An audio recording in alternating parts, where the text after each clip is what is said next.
Meron tayong HQ818 folding beach chair. Siyempre, hindi naman lang siya pang beach. Pwedeng pang camping, pwedeng pang park, kahit saan. Kahit nga pwede sa bahay. Ayan, pwede siya.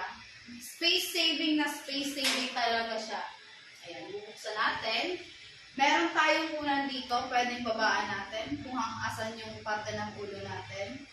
Tapos, ito naman siya. Ayan, uupo tayo. Ayan, yan lang siya. Pag nakaupo ganito siya, or pag nakahiga, gusto natin magpahinga, ganoon lang. Komportable ka na kasi may unan ka na, tapos nakakahiga ka pa ng maayos. Tapos, ito naman siya dyan sa gilid. Pwede siyang, ayan, pwedeng laylayan ng ating mga kamay para makapag-relax-relax. Ayan.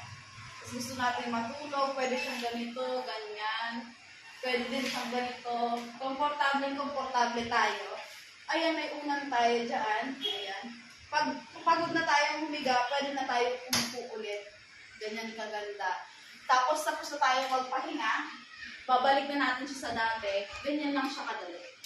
Ayan. Balik na natin siya.